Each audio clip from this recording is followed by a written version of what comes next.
Hello students, कैसे हैं आप लोग। उम्मीद करता हूँ अच्छे होंगे और अच्छे रहें, घर पर रहें।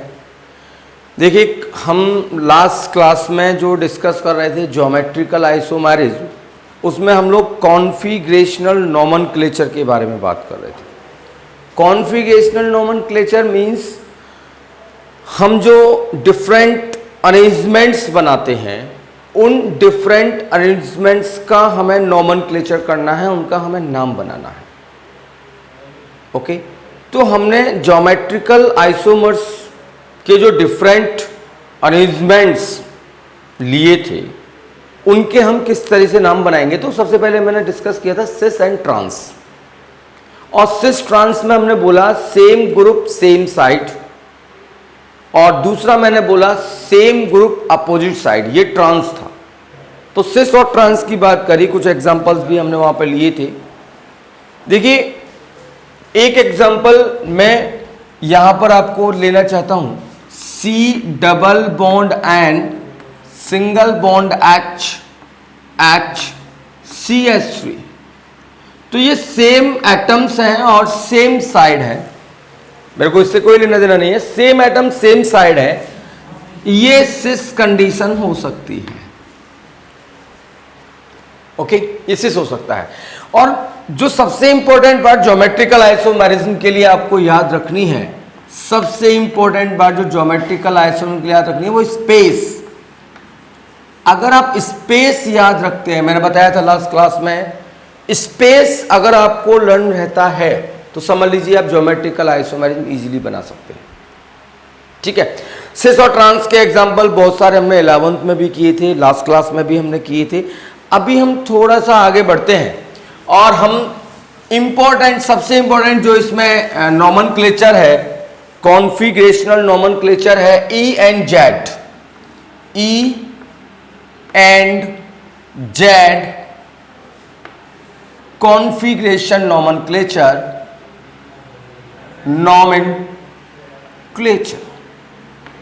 देखिए, ई एंड जेड किस अरेंजमेंट्स को बोला जाएगा ज्योमेट्रिकल आइसोमेरिज्म में, हम उसकी बात करेंगे। ई मतलब होता है entgegen and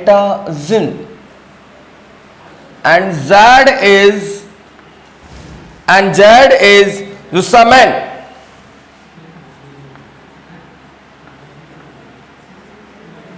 E entgegen, Z zusammen. Entgegen जो है ये ग्रीक लैंग्वेज का वर्ड है, और इसको अगर मैं इंग्लिश में थोड़ा सा कन्वर्ट करना चाहूं तो इसका मतलब होता है अपोजिट, और जेड जुस्सामेन टुगेदर। Opposite together. अब ये अपोजिट और टुगेदर क्या है, किसको हमें अपोजिट कंसीडर करना है, किसको टुगेदर कंसीडर करना है, तो मैं थोड़ा सा डिस्कस करना चाहूंगा।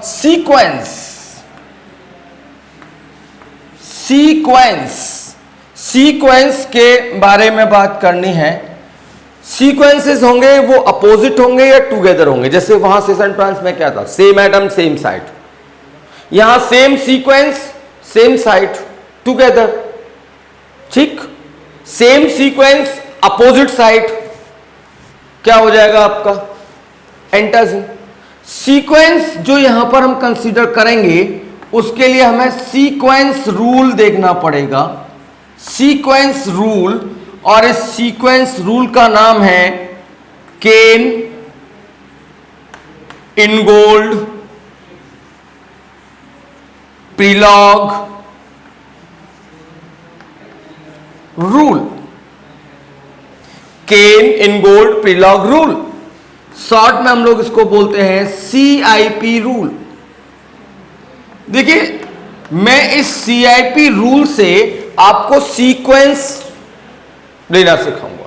सीक्वेंसेस की बात करेंगे कि किस तरीके से हमें सीक्वेंस लेना है, और वो जो सीक्वेंस लिया जाएगा वो अराउंड द स्पेस, जो सीक्वेंस लेना है वो अराउंड द स्पेस लेना है माय डियर। कहां लेना है वो, अराउंड द स्पेस। स्पेस के अराउंड में हमको सीक्वेंस लेना है और फिर उन सीक्वेंसेस को देखना है अपोजिट है या टुगेदर है, और ये सीक्वेंस जो हमें लेना है वो हमें किस में लेना है, CIP रूल के अकॉर्डिंग लेना है, केन इनगोल्ड प्रीलॉग रूल। एक एग्जांपल मैं आपके सामने रख रहा हूं, जरा पहले उस एग्जांपल को देखिए। C double bond C F Br Cl ICl।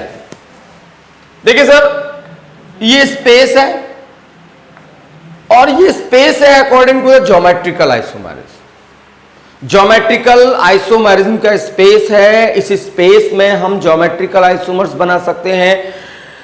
हम यहां पर डिफरेंट अरेंजमेंट शो कर सकते हैं। अब देखिए, ये स्पेस आपको नजर आ रहा है, यहां कार्बन के साथ फ्लोरीन ब्रोमीन, क्लियर है, डिफरेंट एटम्स हैं। इस कार्बन के साथ आयोडीन क्लोरीन, डिफरेंट एटम है। क्योंकि मैं डिस्कस कर चुका हूं लास्ट क्लास में कि any compound has this unit, अगर आपको याद हो तो, डबल बॉन्डेड कार्बन के साथ सेम एटम, अगर किसी कंपाउंड में ये यूनिट है, वो compound do not shows the geometrical isomerism, वो कंपाउंड ज्योमेट्रिकल आइसोमेरिज्म शो नहीं करेगा, राइट। लेकिन यहां पर आप देखेंगे डबल बॉन्डेड कार्बन है, कार्बन के साथ फ्लोरीन ब्रोमीन डिफरेंट एटम्स हैं, आयोडीन क्लोरीन डिफरेंट एटम्स हैं, मतलब ज्योमेट्रिकल आइसोमेरिज्म शो करेगा। लेकिन अगर मैं बोलूं ये सिस है या ट्रांस है, तो सेम ग्रुप सेम साइड या सेम ग्रुप अपोजिट साइड वाली बात नहीं आ रही है, मैं इसको सिस एंड ट्रांस नहीं बोल सकता हूं। तो मुझे क्या करना पड़ेगा, E and Z कॉन्फ़िगरेशन यहां पर लेना पड़ेगा। ओके, तो देखिए ये स्पेस है, ये पूरा स्पेस है। इस स्पेस के अराउंड में अगर आप देखेंगे फ्लोरीन ब्रोमीन, इधर आप देखेंगे क्लोरीन एंड आयोडीन। इस स्पेस में fluorine bromine chlorine iodine 4 atom attached हैं। These atom are called adjacent atom of this space. इस स्पेस के एडजेसेंट एटम है। एडजेसेंट एटम का मतलब होता है जो किसी के साथ डायरेक्टली अटैच होता है, डायरेक्टली जुड़ा होता है। तो फ्लोरीन इस स्पेस के साथ डायरेक्टली अटैच है, स्पेस के साथ डायरेक्टली अटैच है, एडजेसेंट एटम। ब्रोमीन भी डायरेक्टली अटैच है स्पेस के साथ, adjacent atom of space. Chlorine भी अटैच है, ये भी adjacent atom of space. Iodine भी अटैच है, ये भी क्या होगा, एडजेसेंट एटम ऑफ स्पेस। तो माय डियर, हमें इन एडजेसेंट एटम को देखना है और इनमें सीक्वेंस देना है। वो सीक्वेंस का जो सिस्टम है वो है CIP रूल, केन इनगोल्ड प्रीलॉग रूल। ये रूल क्या कहता है, इस रूल के अकॉर्डिंग अगर मैं बात करूं तो फर्स्ट पॉइंट इस रूल का ये है कि जो सीक्वेंस देना है फॉर सीक्वेंस, ये सीक्वेंस के लिए है। फॉर सीक्वेंस हमें क्या करना है, ठीक है, according to adjacent atom, according to atomic number of adjacent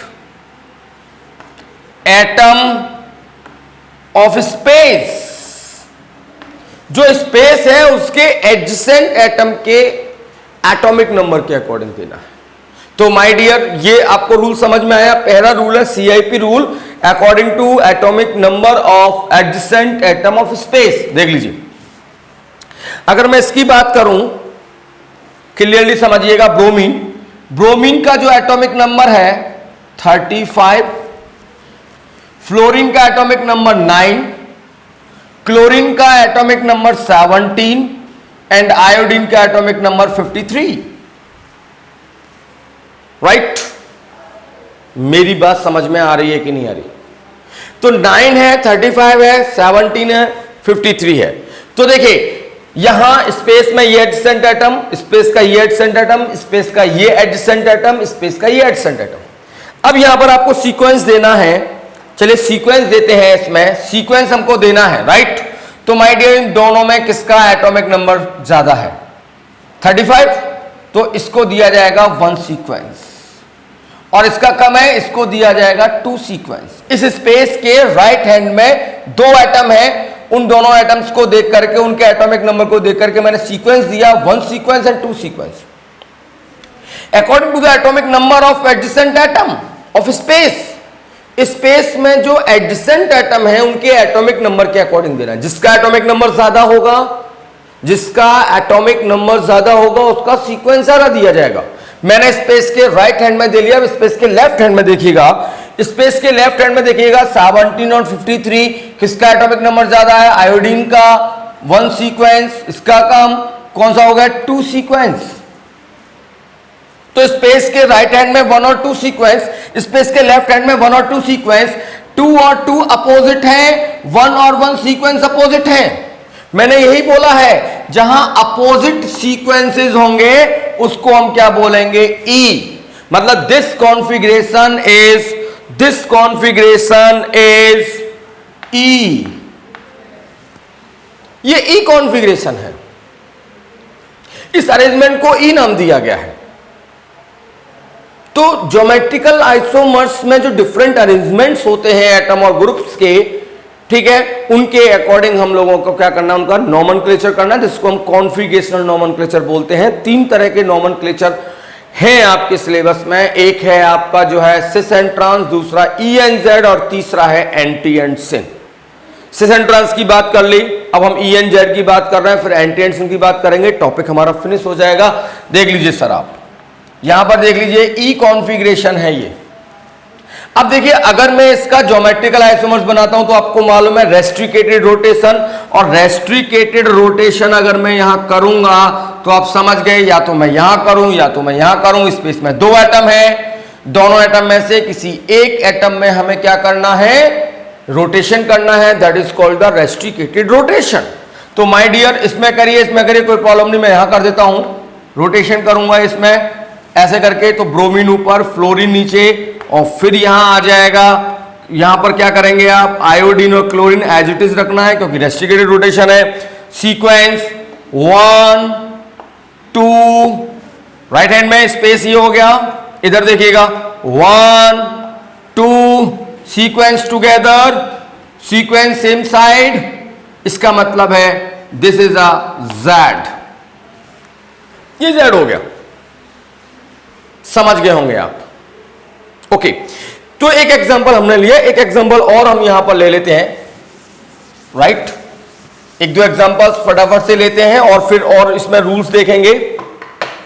एक एग्जांपल और देखिएगा my dear, C double bond C, यहां लिया मैंने NH2 CH3, यहां ले लिया मैंने H, और यहां पर ले लिया मैंने OH, राइट माय डियर। अब इसमें देखिएगा, ये स्पेस हो गया आपका, और इस स्पेस में एडजेसेंट एटम CH3, तो इस कार्बन से डायरेक्टली ये कार्बन अटैच है।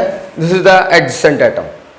ये हाइड्रोजन नहीं है, हाइड्रोजन इस कार्बन का एडजेसेंट है, कार्बन इस स्पेस का एडजेसेंट है, और मुझे एडजेसेंट एटम ऑफ स्पेस लेना है। यहां पर देखिएगा, इसका नाइट्रोजन एडजेसेंट एटम, नाइट्रोजन का एडजेसेंट एटम कौन होगा? हाइड्रोजन, ठीक है, तो डायरेक्टली अटैच उनको एडजेसेंट एटम बोलते हैं। यहां पर देखिए, ये हाइड्रोजन और ये ऑक्सीजन, ये एडजेसेंट एटम हो गए। अब इनके एटॉमिक नंबर्स देख लीजिए माय डियर, इसका एटॉमिक नंबर 6, इसका एटॉमिक नंबर 7, हाइड्रोजन का एटॉमिक नंबर 1, ऑक्सीजन का एटॉमिक नंबर 8। स्पेस के राइट हैंड में हमको सीक्वेंस देने हैं, स्पेस के लेफ्ट हैंड में हमको सीक्वेंस देने हैं। सीक्वेंस की बारी आती है 7 6, किसका एटॉमिक नंबर ज्यादा है? नाइट्रोजन का 7, 1 सीक्वेंस, इसका नंबर का मैं कितना हो जाएगा? 2 सीक्वेंस। अब इधर आ जाइए, 1 एटॉमिक नंबर है, इसका 8 एटॉमिक नंबर है, किसका ज्यादा एटॉमिक नंबर? ऑक्सीजन का, 1 सीक्वेंस, और ये क्या हो जाएगा? 2 सीक्वेंस। ओके, स्पेस के राइट में भी सीक्वेंस दिया, लेफ्ट में भी सीक्वेंस दिया, ये सीक्वेंसेस हो गए। अब देखिए, 2 and 2 sequence are same side together. Z means zusammen, zusammen mean together, together sequence. Sequence को देखना है कि वो कहां पर है। अगर सीक्वेंस टुगेदर है, एक साथ है, एक ही साइड है, तो वो कंडीशन होगी Z. So this example of a Z. ये एग्जांपल किसका है? जेड का एग्जांपल है, जुसामेन।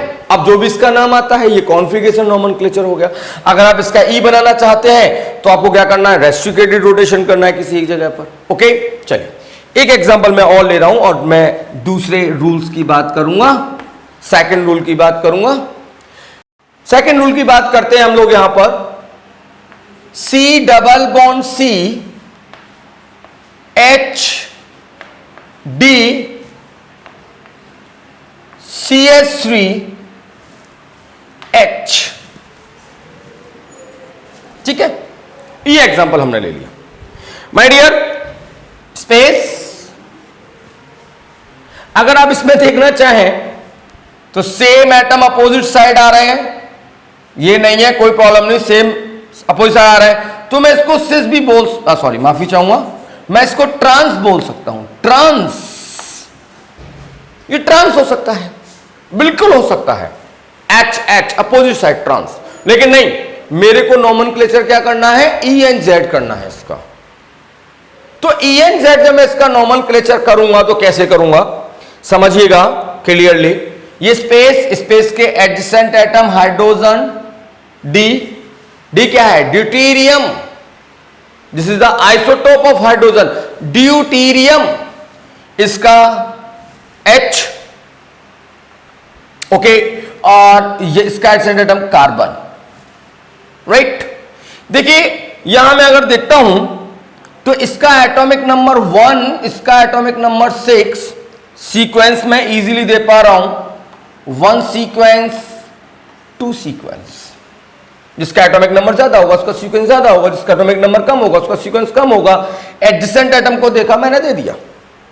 अभी अगर मैं यहां बात करता हूं तो इसका एटॉमिक नंबर जो आ रहा है वो 1 आ रहा है और इसका एटॉमिक नंबर भी 1 है। हाइड्रोजन का एटॉमिक नंबर भी 1 है, ड्यूटेरियम का भी एटॉमिक नंबर 1 है, दोनों का एटॉमिक नंबर 1 है। क्या आप सीक्वेंस दे पाएंगे? नो, आप सीक्वेंस नहीं दे पाएंगे, क्योंकि ये रूल कहता है according to atomic number of adjacent atom of space, space के जो एटम है उनके एटॉमिक नंबर के अकॉर्डिंग देना है, और दोनों का एटॉमिक नंबर सेम आ रहा है, इसका मतलब हम सीक्वेंस नहीं दे पाएंगे। फिर क्या करेंगे? देखो आपको 9th 10th से पढ़ते आ रहे हैं आप, जिनका एटॉमिक नंबर सेम है और उनका एटॉमिक मास डिफरेंट है उन्हें आइसोटोप्स बोलते हैं, उसे बोलता है आइसोटोपिक मास। और दूसरा रूल यहां पर हमारा बन जाता है, दूसरा रूल क्या कहता है? According to isotopic mass of adjacent atom of space. अगर एटॉमिक नंबर सेम है, अगर एटॉमिक नंबर सेम है, स्पेस के एडजेसेंट एटम का एटॉमिक नंबर सेम है, तो उसके आइसोटोपिक मास से आप दे सकते हैं सीक्वेंस। तो माय डियर आपको मालूम है इसका आइसोटोपिक मास यानी 1, इसका atomic mass 2, atomic number same है, सीक्वेंस नहीं दे पाए तो फिर आइसोटोपिक मास देखेंगे, और आइसोटोपिक मास अगर हमने देखा तो इसका आइसोटोपिक मास 1, इसका 2, इसका ज्यादा है, सीक्वेंस 1, इसका सीक्वेंस हो जाएगा 2, और ये सीक्वेंसेस क्या आ रहे हैं आपको? Opposite. So the example of E, ये ई है, दिस इज अ ई, एंटाजिन। तो यहां पर जो हमने सीक्वेंस दिया है वो एटॉमिक नंबर के अकॉर्डिंग नहीं दिया, वो एटॉमिक मास के अकॉर्डिंग दिया है। जिनके एटॉमिक नंबर सेम हो और एटॉमिक मास डिफरेंट हो उनको हम आइसोटोप्स कहते हैं। तो ये 2 और 1 क्या है? आइसोटोपिक मासेस कहलाते हैं। तो आइसोटोपिक मासेस मैंने इसलिए कहा according to isotopic mass of adjacent atom of space. जब एटॉमिक नंबर सेम होगा तो मास डिफरेंट हो सकता है, और अगर मास डिफरेंट होगा तो आइसोटोप हो गए, उनको हम फिर बोलेंगे आइसोटोपिक मास। तो हमने आइसोटोपिक मास से दे दिया। एक एग्जांपल और ले लेते हैं, CH3 CH2 CH3 H NH2। और मैंने यहां पर एक चीज लिख दी क्लियर, 40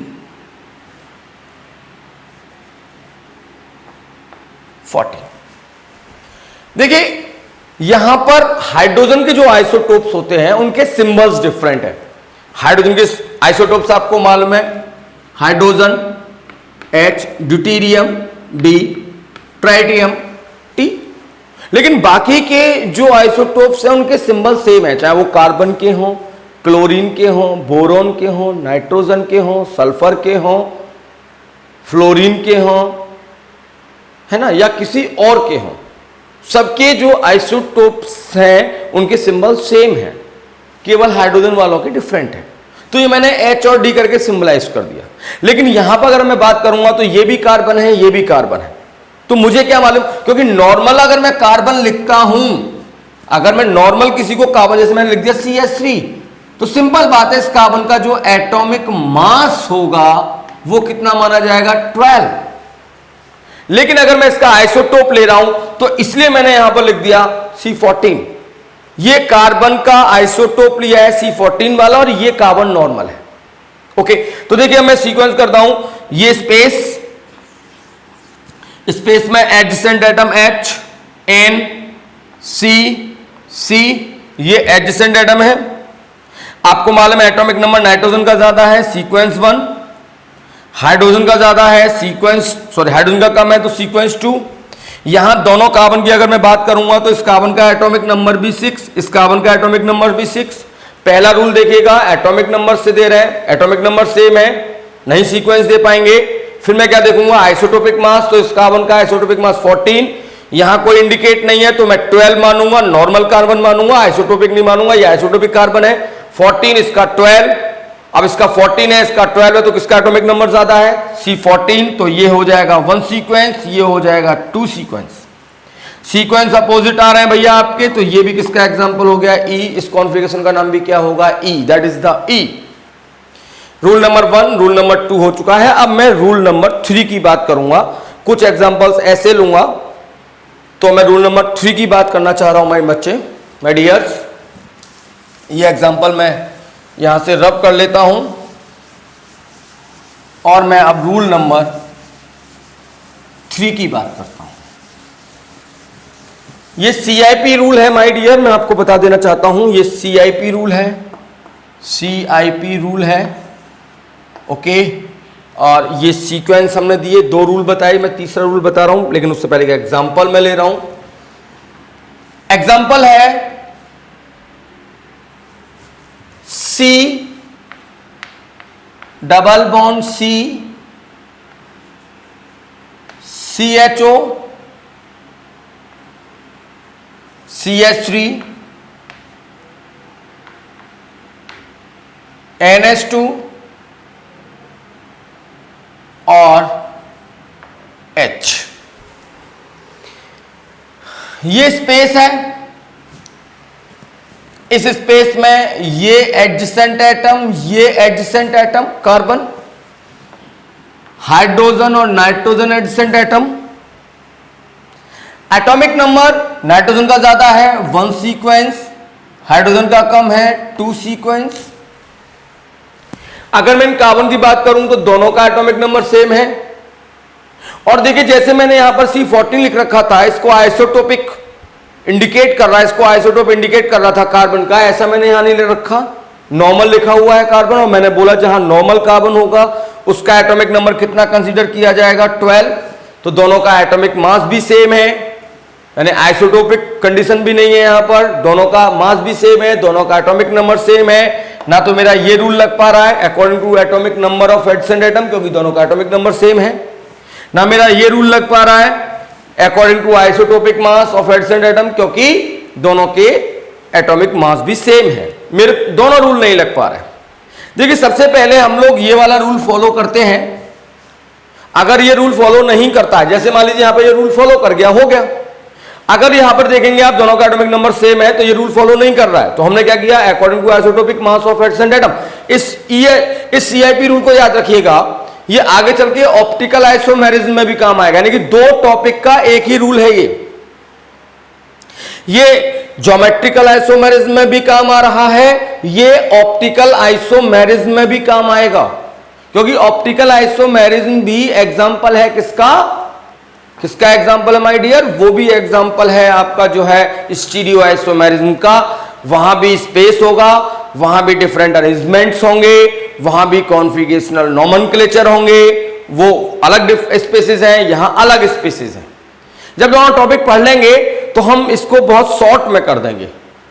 हमको बस शॉर्ट में क्या है, थोड़ी सी बस हिंट लिखना होगा और हम आइडेंटिफाई कर पाएंगे कि ये कंपाउंड ज्योमेट्रिकल आइसोमेरिज्म बनाएगा, ये कंपाउंड ऑप्टिकल आइसोमेरिज्म बनाएगा, या ये कंपाउंड दोनों आइसोमेरिज्म शो करेगा। केवल हिंट से काम करेंगे, लेकिन पहले पूरा एक्सप्लेनेशन देख लीजिए। किसी भी चीज को शॉर्ट में बनाना है तो शॉर्ट में कब बनाएंगे, जब पहले उसका पूरा एक्सप्लेनेशन देख लें। जब उसका पूरा एक्सप्लेनेशन हमें मालूम होगा और फिर उसको शॉर्ट में कर देंगे तो बहुत इजी हो जाएगा हमारे लिए। तो मैं जो टॉपिक आपको पढ़ा रहा हूं बहुत इंपॉर्टेंट टॉपिक है। डायरेक्ट क्वेश्चंस आते हैं, चाहे वो नीट में हो चाहे वो IITG में हो, डायरेक्ट क्वेश्चन आते हैं। और मैं आपको बता देना चाहता हूं कि IITG और नीट में अगर आइसोमेरिज्म की बात करूं तो 2 क्वेश्चन या 1 क्वेश्चन तो आता ही आता है। मैं ज्यादातर देखा हूं 2 क्वेश्चन, वो दोनों क्वेश्चन जो आते हैं आपके इसी में से आते हैं। देखिए, तो हमने बोला कि पहले ये वाला रूल लगाना है, ये फॉलो नहीं हो रहा है। जैसे आपको मैंने बताया अकॉर्डिंग एटॉमिक नंबर, दोनों का एटॉमिक नंबर सेम है, ये फॉलो नहीं हो रहा है। तो फिर हमने दूसरा रूल देखा। अगर मैं दूसरा रूल देखता हूं तो इसमें आइसोटोपिक मास यस फॉलो हो रहा है। अब देखिए एग्जांपल देखिए, इसमें ना पहला रूल फॉलो हो रहा है, एटॉमिक नंबर सेम है, ना दूसरा रूल फॉलो हो रहा है, दोनों के एटॉमिक मास सेम है। तो अब क्या करेंगे, तो यहां पर हमारा थर्ड और लास्ट रूल यहां पर आता है। थर्ड रूल क्या है? थर्ड रूल ये कहता है कि जो सीक्वेंस देना है according to total atomic number of attached group, यानी कि जो अटैच्ड ग्रुप है उसका हमें टोटल एटॉमिक नंबर लेना है सब इन स्पेस। तो देखिए स्पेस में अगर आप देखते हैं तो ये ग्रुप देखिए CHO और ये ग्रुप देखिए CH3, 2 ग्रुप अटैच हैं, इनका टोटल एटॉमिक नंबर लेना है। कैसे लेना है जरा समझिएगा। इस बात को क्लियर करने के लिए अगर मैं इसकी बात करूं, स्ट्रक्चर ओपन करूं, तो ये सिंगल बॉन्ड से अटैच था, C double bond O single bond H। और मैं अगर इसकी बात करूं माय डियर तो देखिएगा क्या है, CH H। अब देखिए इस पूरे का एटॉमिक नंबर लेना है। कार्बन का एटॉमिक नंबर 6, हाइड्रोजन का एटॉमिक नंबर 1, दूसरे हाइड्रोजन का एटॉमिक नंबर 1, तीसरे हाइड्रोजन का atomic number 1, total atomic number हो गया 11119, राइट।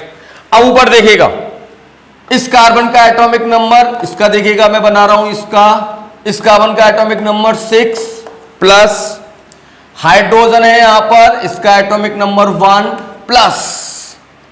अब आया ऑक्सीजन, तो ऑक्सीजन डबल बॉन्ड ऑक्सीजन है। डबल बॉन्ड ऑक्सीजन का मतलब है कि कार्बन का एक बॉन्ड ऑक्सीजन के साथ, कार्बन का 2 बॉन्ड ऑक्सीजन के साथ, इट मींस 8 एक बॉन्ड के लिए प्लस 8 दूसरे बॉन्ड के लिए। तो इस रूल के साथ, थर्ड रूल के साथ एक फोर्थ रूल ऑफ साथ में रखें। If C double bond A condition कहीं पर आ रही है, मींस कार्बन का एक बॉन्ड A के साथ, दूसरा बॉन्ड भी A के साथ। If C triple bond B आ रहा है, मींस इसका मतलब है कार्बन का एक बॉन्ड B, दूसरा बॉन्ड B, तीसरा बॉन्ड भी B। ओके, तो माय डियर इसका टोटल हो जाएगा, इसका टोटल हो जाएगा, देखिए कितना हो गया, 6 1 7 और 16 और 7 23। तो इसका टोटल एटॉमिक नंबर 23, इसका टोटल एटॉमिक नंबर 9। तो भैया जी आपका इसका सीक्वेंस हो जाएगा 1, इसका सीक्वेंस 2, राइट बेटा, and that is a Z। ठीक है, ये एग्जांपल आप करिए। अब नेक्स्ट क्लास में कुछ एग्जांपल्स और लेंगे। Thank you so much.